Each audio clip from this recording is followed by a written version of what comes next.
نحمده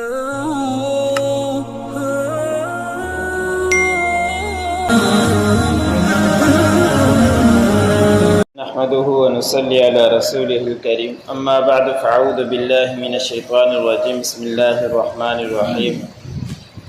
يومئذ لا تنفع الشفاعة إلا من أذن له الرحمن ورضي له قولا يعلم ما بين أيديهم وما خلفهم ولا يحيطون به علما وعنت الوجوه للحي القيوم وقد خاب من حمل ظلما ومن يعمل من الصالحات وهو مؤمن فلا يخاف ظلما ولا هضما۔ سورۃ طٰہٰ کا درس چل رہا ہے۔ اسی سورت کے آیت نمبر 109 سے لے کر 112 تک تلاوت کی ہے۔ گزشتہ آیتوں کے اندر اللہ رب العزت نے قیامت کا تذکرہ بیان فرمایا، اور پھر مشرکین نے، کافروں نے یہ شوشہ چھوڑ دیا اور انہوں نے اعتراضات کیے کہ اتنے بڑے بڑے پہاڑ ہیں، ان کا کیا ہوگا۔ اس کے بارے میں آ کے آپ صلی اللہ علیہ وسلم سے سوال کیا تھا، تو آپ صلی اللہ علیہ وسلم نے اللہ کے حکم سے فرمایا کہ نبی ان سے کہہ دیجیے کہ میرا پروردگار ان کو ریزہ ریزہ کر کے اڑا دے گا، اور یہ رنگ رنگیلے روئی کی طرح اڑتے ہوئے نظر آئیں گے، اور پوری کی پوری زمین چٹل میدان بن جائے گی، کوئی چیز بھی اس کے زمین کے اندر نہیں رہے گی، اور نہیں اس کے اندر کوئی ٹیڑھا پن ہوگا۔ کہ پہاڑوں کی وجہ سے راستہ ٹیڑھا کرنا پڑ جاتا ہے تو یہ پہاڑ ختم ہو جائیں گے، کچھ بھی اس میں ٹیڑھا پن نہیں ہوگا، سیدھا میدان بن جائے گا۔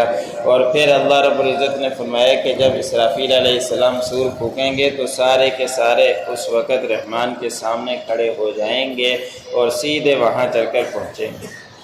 آج کے آیت میں اللہ رب العزت نے پھر قیامت کا تذکرہ کرتے ہوئے بیان فرمایا کہ اس دن سفارش فائدہ نہیں دے گی مگر اس کے لیے جس کے لیے اللہ رب العزت اجازت دے، اور اس کی بات کے اوپر اللہ رب العزت راضی ہو جائے، وہی سفارش کر سکتا ہے اور کوئی سفارش نہیں کر سکتا۔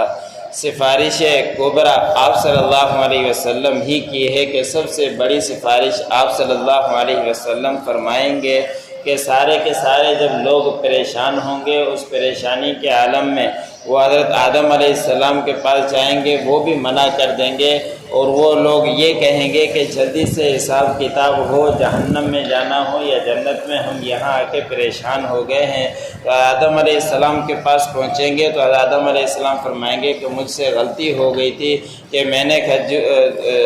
گندم کا دانہ کھا لیا تھا، اب میں سفارش نہیں کر سکتا۔ حضرت نوح علیہ السلام کے پاس جائیں گے، وہ بھی عذر پیش کر دیں گے، حتیٰ کہ اکثر نبیوں کے پاس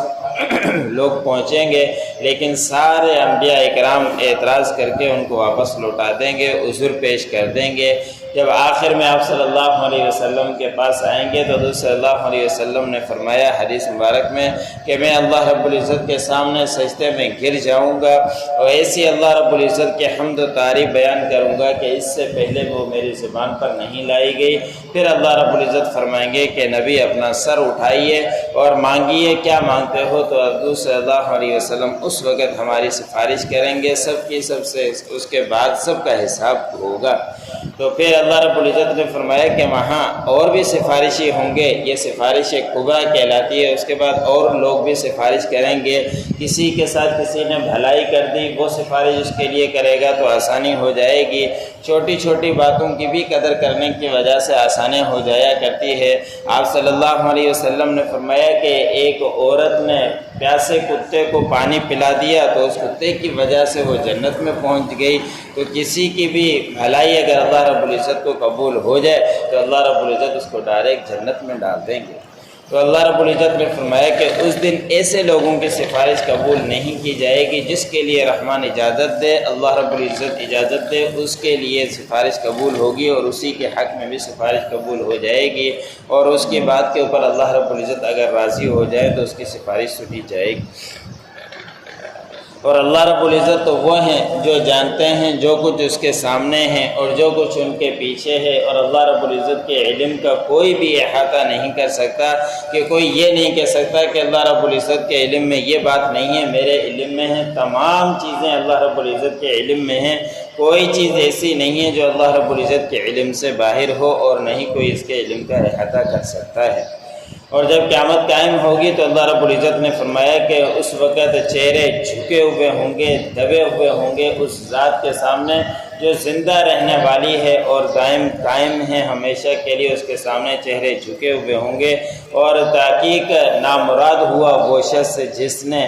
بوجھ اٹھایا ظلم کا۔ اب چہرے جھکے ہوئے ہوں گے، کن کے مفسرین نے لکھا ہے کہ اس وقت جو دنیا کے اندر تکبر کیا کرتا تھا، اس تکبر کی وجہ سے اس کے چہرے بالکل جھکے ہوئے ہوں گے، بڑا ہی پریشان ہوگا اللہ رب العزت کے سامنے جو ہمیشہ رہنے والی ذات ہے، وہ قائم رہنے والی ذات ہے۔ اور پھر نامراد ہوگا، ناکام ہوگا وہ شخص جس نے ظلم کا بوجھ اٹھایا۔ ظلم کے بوجھ سے مفسر نے لکھا ہے کہ جس نے شرک کیا اور کفر اختیار کیا تو اس وقت وہ ناکام ہوگا، نامراد ہوگا، بڑا ہی پریشان ہوگا، لیکن اس وقت اس کی پریشانی پھر کسی کام کی بھی نہیں ہوگی۔ پھر اللہ رب العزت نے فرمایا کہ جو کوئی نیک اعمال کرے اس حال میں کہ وہ مومن ہو، ایمان شرط ہے، اس کے بعد بھلائی کے کام کرے گا تو اس کے لیے کامیابیاں ہیں۔ اگر ایمان نہیں ہے جتنے بھی چاہے بھلائی کے کام کر دے، قیامت کے دن اس کے لیے ان کا کوئی بھی فائدہ نہیں ہوگا۔ کفر اختیار کیے ہوئے ہیں، جتنی چاہے سڑکیں بنا دے، جتنا چاہے لوگوں کے لیے پانی کا انتظام کر دے، سہولیات کر دے، لیکن ان کے لیے آخرت میں کوئی بھی بدلہ نہیں۔ ایمان شرط ہے، ایمان کے بعد نیک اعمال کرتا رہا تو اس کے لیے اللہ رب العزت نے فرمایا کہ نہ زیادتی کی جائے گی اور نہ ہی کمی کی جائے گی کہ کوئی ایسا عمل کیا ہو اس کو وہاں اس کا بدلہ نہ ملے، ایسے نہیں ہو سکتا۔ اس نے بہت زیادہ عمل کیا ہو وہاں اس کے لیے کم کیا جائے، ایسے نہیں ہو سکتا۔ جو جتنا عمل کر کے آیا ہے قیامت کے دن اسی کے برابر اس کو اس کا بدلہ اجر ملے گا۔ یومئذ لا تنفع الشفاعۃ الا من اذن له الرحمن ورضی له قولا، اس دن فائدہ نہیں دے گی سفارش مگر جس کے لیے رحمان اجازت دے اور اس کی بات کے اوپر اس کی بات کو پسند کرے۔ یعلم ما بین ایدیہم، اللہ رب العزت وہ ہیں جو جانتے ہیں جو کچھ ان کے سامنے ہے اور جو کچھ ان کے پیچھے ہے۔ ولا یحیطون بہ علما، اور کوئی بھی اس کے علم کا احاطہ نہیں کر سکتا۔ وعنت الوجوہ للحی القیوم، اور اس وقت چہرے جھکے ہوئے ہوں گے اس ذات کے سامنے جو